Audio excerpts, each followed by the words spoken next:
இதுவரை தமிழ்நாடு இளைஞர் காங்கிரஸிலே மாநில பொதுச் செயலாளராக தேர்தலிலே பங்கு பெற்று கிட்டத்தட்ட 22,000 வாக்குகள் பெற்று நான் பொதுச் செயலாளராக இளைஞர் காங்கிரஸிலே தேர்வு செய்யப்பட்டு பணியாற்றி கொண்டு வந்தேன். அதுபோல கட்சிக்காக பல்வேறு விவாத அரங்கங்கள் மற்றும் பொதுக்கூட்ட அரங்கங்களிலே பங்கெடுத்து போராட்டங்களிலே பங்கெடுத்து வந்தேன்.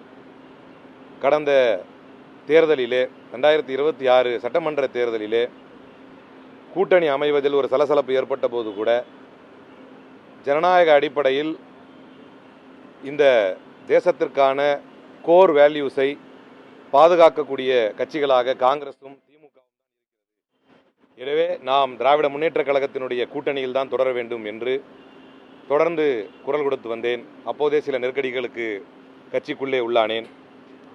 அதற்கு பிறகு சிறந்த முறையிலே கூட்டணி அமைந்தது, தேர்தல் நடந்து முடிந்தது.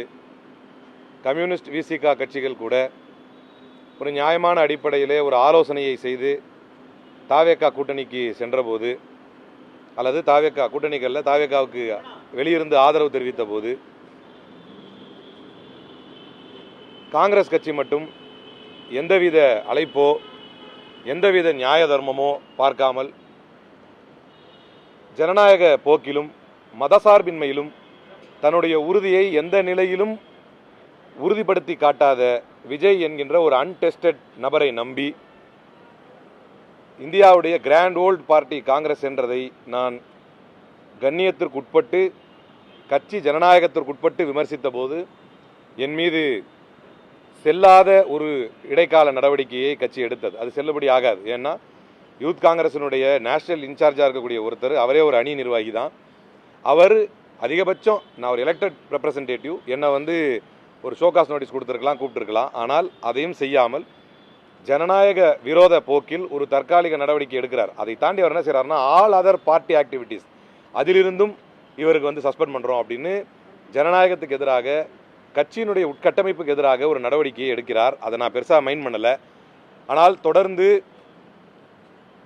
இந்த கூட்டணியை உடைத்ததோடு மட்டுமல்லாமல், ஏன்னா தேசிய அளவில் நம்முடைய திராவிட முன்னேற்ற கழகத்தின் தலைவர் எவ்வளோ பெரிய முன்னெடுப்பை எடுத்து வருகிறார், இன்ன பிற மாநில கட்சிகளுடைய தலைவர்கள் எப்படியெல்லாம் இதை போற்றி வருகிறார்கள் திராவிட முன்னேற்ற கழகத்தின் தலைவர் அவர்களை என்று பார்த்த பின்பும், ஜனநாயகன் தன்னுடைய திரைப்பட விஷயமாக இருந்தாலும் சரி, திருப்பரங்குன்றம் இஷ்யூவாக இருந்தாலும் சரி, இந்தியா முழுக்க கிறிஸ்தவர்கள் தாக்கப்பட்ட விஷயமாக இருந்தாலும் சரி, இப்படி எந்த விஷயத்திலுமே பாரதிய ஜனதா கட்சியை எதிர்த்து பேசுவதல்ல, பாஜக என்கின்ற ஒரு வார்த்தையை கூட சொல்ல பயப்படுகின்ற ஒரு நபரோடு காங்கிரஸ் கட்சி கூட்டணி வைத்தது தவறு என்று தொடர்ந்து நான் கூறி வந்தேன். அந்த இடைக்கால நடவடிக்கையை தொடர்ந்து நானே முன்வந்து ராஜினாமா செய்தேன். இன்றைய தினம் திராவிட முன்னேற்ற கழகத்தில் என்னை அடிப்படை உறுப்பினராக திராவிட முன்னேற்ற கழகத்தின் தலைவர் அவர்கள் முன்னிலையிலும், இளந்தலைவர் இன்றைக்கு தமிழ்நாட்டின் சட்டமன்ற எதிர்க்கட்சி தலைவர் அவர்கள் முன்னிலையிலே நான் திராவிட முன்னேற்ற கழகத்தில் இணைந்துள்ளேன்.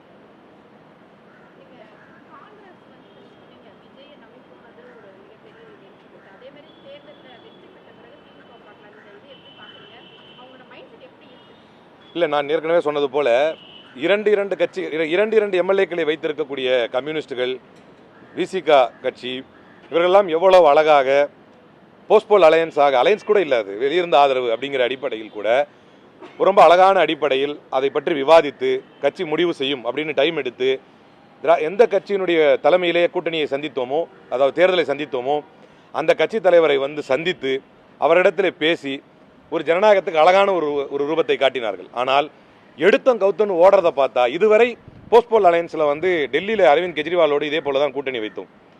என்ன நடந்தது அப்படிங்கிறது தி ரெஸ்ட் இஸ் ஹிஸ்டரி. அப்படி கூட்டணி வைத்ததுடைய விளைவு காங்கிரஸையே காரணம் காட்டி அடுத்த சில மாதங்களில் ஆட்சியை கலைத்து விட்டு மீண்டும் தேர்தலை சந்தித்து மிக பெரும்பான்மை, என்னுடைய if I am not wrong 67 சீட்டுகளை ஜெயிச்சார். 70க்கு ஜெயிச்சுட்டு இன்னைக்கு காங்கிரஸ் ஹிஸ்டரி ஆகிப்போச்சு. அங்கே வரலாற்றில் இல்லை காங்கிரஸ். அது சரி, கெஜ்ரிவாலுக்கு அப்புறமா காங்கிரஸ் வரும்னு பார்த்தா கெஜ்ரிவாலுக்கு பிறகு பாஜக வந்துருச்சு. இன்னைக்கு காங்கிரஸ் சீன்லேயே இல்லை. அவ்வளோ பெரிய ஆட்சி செய்த முன்னாள் முதலமைச்சர் Sheila Dikshit, she stays in the history alone now. அவர்கள் இன்னும் வரலாற்றில் தான் இருக்காங்களே தவிர அவர்களை பற்றி சுவடு இல்லை. மகாராஷ்டிராலையும் இதே மாதிரி ஒரு போஸ்ட்போல் அலையன்ஸ் ஒன்று வச்சு சிவசேனாவோட, இன்னைக்கு காங்கிரஸ் எங்க இருக்குன்னு அடையாளமே தெரியல. இவைகள் எல்லாம் சொல்ல போனா ஒரு நல்ல எஸ்டாப்ளிஷ் பார்ட்டியா கெஜ்ரிவாலை கூட இவரோட கம்பேர் பண்ண முடியாது. அவர் ஏதோ ஒரு வகையில் ஊழலுக்கு எதிராக நின்று போராடி அரசு பதவியில் இருந்து அதை ராஜினாமா பண்ணிட்டு வந்த அவரே இந்த மாதிரி ஒரு அலையன்ஸ் வைக்கிறப்ப அது காங்கிரஸ் கட்சிக்கு ஆபத்தாக இருக்கிறது என்பதை நாம் உணர்ந்திருக்கிறோம். இருந்தபோதும் கூட தமிழ்நாட்டில் இது ஒரு பக்கம், இவர்கள் கெஜ்ரிவால் அளவுக்கோ உத்தவ் தாக்கரே அளவுக்கோ கூட அரசியல் அனுபவம் இல்லாத, பாஜகவை எதிர்ப்பதில் கொள்கை அளவில் சித்தாந்த தெளிவில்லாத, இதுவரைக்கும் எதையுமே வெளிப்படையாக பேசாத, எல்லாத்துக்கும் ஒரு உச்சபட்சம் என்ன அப்படின்னா, ஏன் கருத்து சொல்லவில்லை என்று கேட்டால் அது வந்து ஒரு ஸ்ட்ராட்டஜி அப்படிங்கிறாங்க. எனக்கு தெரிய உலக வரலாற்றில் எத்தனையோ போராளிகள் வரலாற்றை படிச்சிருக்கிறோம், எத்தனையோ சிந்தனைவாதிகளை சித்தாந்தவாதிகளை பார்த்துருக்கிறோம், படிச்சிருக்கிறோம். யாருமே தனக்கு இந்த ஒரு அநீதி தன்னுடைய கண்ணுக்கு முன்னால் நடக்கும் பொழுது அங்க வாய்மூடி இருப்பது, அமைதியாக இருப்பது, கருத்து சொல்லாமல் இருப்பது ஸ்ட்ராட்டஜி அப்படின்னு சொன்ன தலைவர்கள் இதுவரைக்கும் நான் பார்த்ததில்லை. வேண்டுமென்றால் இனிமே வரலாற்றில் விஜய் அவர்கள் எழுதப்படலாம், அவர் கரெக்டாக பண்ணாருன்னா. அப்ப விஜய் அவருடைய அரசியல் பிரவேசத்தை எதிர்ப்பதில்லை யாருமே, ஏன்னு கேட்க முடியாது, அது தப்பில்லை. ஆனால் அவரோடு பாரதிய ஜனதா கட்சி என்கின்ற இவ்வளவு பெரிய சக்தியை எதிர்கொள்ளக்கூடிய நாம் எப்படி கூட்டணி வைக்க முடியும்? எந்த மாதிரியான கொள்கையின் அடிப்படையில்? அதே மாதிரி இப்போ நீங்க கேள்வி கேட்ட மாதிரி அவர் வந்து in future he should not alive with communal forces அப்படின்னு நாங்கள் வந்து அவர்கிட்ட உத்தரவாதம் வாங்கணும் அப்படின்றாங்க. அப்படி அவர் எதுவும் இப்போ எல்லா கட்சிக்கும் அவர் போய் பார்த்தார். காங்கிரஸ் கூட்டணி காங்கிரஸ் வந்து ஆதரவு கொடுத்ததுக்கு பிறகுதான் போய் பார்த்தார். மற்ற கட்சிகளுக்கெல்லாம் ஒரு சின்ன சந்துக்குள்ள இருக்கக்கூடிய ஒரு பெரிய பாரம்பரியமிக்க கட்சியுடைய ஆஃபீஸ் வந்து ஐஎம்எல் ஆஃபீஸ். ஆனால் அதுக்குள்ளே தேடி போறார் ஆதரவு பெறணும்னு. ஆனால் இவ்வளோ வேகமாக போய் ஆதரவை காங்கிரஸ் தர வேண்டிய அவசியம் என்ன? இது புரியல. இது வரைக்கும் நான் பார்த்த, நான் ரசித்த, நான் வியந்து பார்த்த தலைவர் ராகுல் காந்தியுடைய செயலாக இதை நான் பார்க்கவில்லை. அதனுடைய முடிவு தான் இப்படியெல்லாம் ஒரு அலையன்ஸ் வச்சு பாரதிய ஜனதா கட்சி எப்படி எதிர்கொள்ள போறோம் என்கின்ற கேள்வி. 2029 தேர்தல் இருக்கிறது. இவைகளை விஜய் போன்ற நபரை வைத்துக்கொண்டு இப்படியெல்லாம் இந்த தேர்தலை எதிர்கொள்ள முடியுமா? போஸ்ட்போல் அலையன்ஸ் நம்முடைய முடிவு என்னவாக இருந்தது? இல்ல இவங்க சொல்ற மாதிரி நம்மளுக்கு கூட்டணியில வந்து அங்க வைக்கிறதுக்கு தராங்க, அதாவது பவர் ஷேரிங் கொடுக்குறாங்க என்று சொல்வது உண்மை என்றால் 2006-11 அதற்கான வாய்ப்பு இருந்தபோது கூட அன்னை சோனியா காந்தி அவர்கள் அந்த பவர் ஷேரிங் வாய்ப்பு வேணான்னு சொன்னது வந்து தெரிஞ்சுக்கிட்டே கட்சியை வளர்ச்சி வேணான்ட்டாங்களா சோனியா காந்தி அப்படின்ற ஒரு கொஸ்டின் வரும். ஸோ அன்ஆன்சர்டு கொஸ்டின் நிறைய இந்த கூட்டணியில் இருக்கிறது. அந்த அன்ஆன்சர்டு கொஸ்டின் எல்லாமே நம்முடைய முதிர்ச்சியின்மையை காட்டுமோ? பாரதிய ஜனதா கட்சியை எதிர்கொள்ளக்கூடிய தகுதிமிக்க கட்சி என்று தேசிய அளவில் பார்க்கக்கூடிய காங்கிரஸ் பலகீனப்பட்டு போய்விட்டதோ விஜயுடைய கூட்டணியின் சென்றதன் மூலமாக என்கின்ற முடிவு எடுத்துதான் இன்றைக்கு திராவிட முன்னேற்ற கழகத்தில் நான் இணைந்திருக்கிறேன்.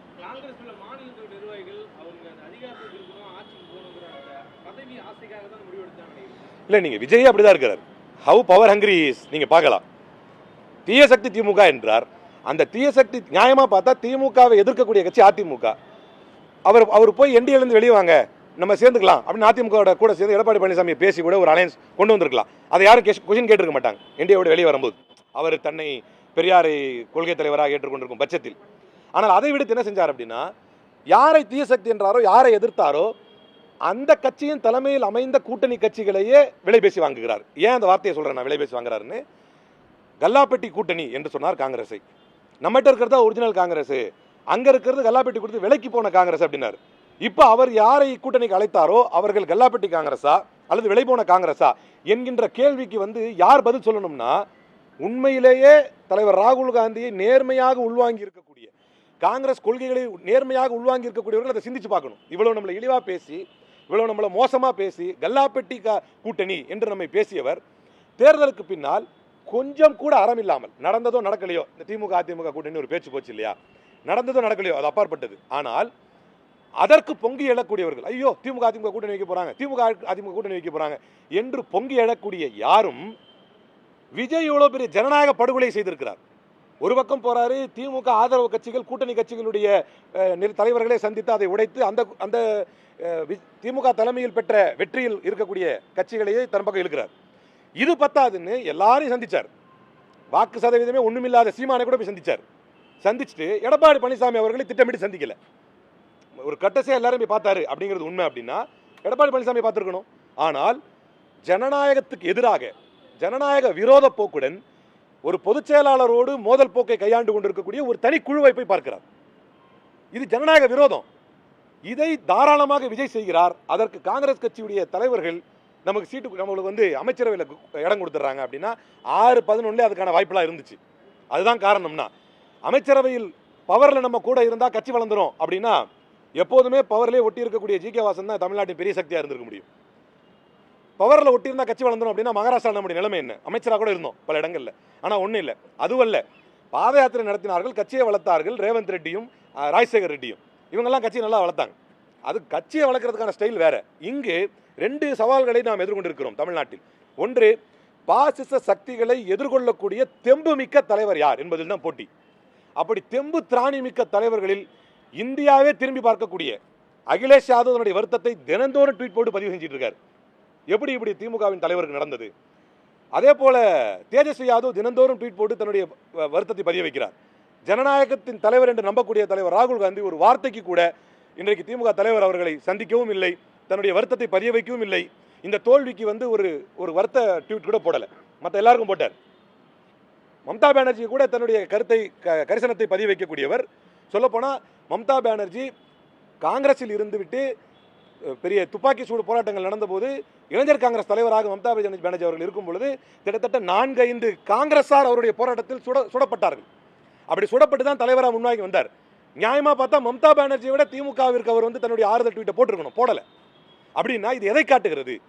விஜயின் ரசிக மனப்பான்மைக்கு தலைமைகள் பலியாவது தமிழ்நாட்டின் மதசார்பற்ற ஒரு போக்குக்கும் ஒரு பாரதிய ஜனதா கட்சியை எதிர்கொள்ளக்கூடிய ஒரு தன்மைக்கும் ஆபத்தாக பார்க்கிறேன்.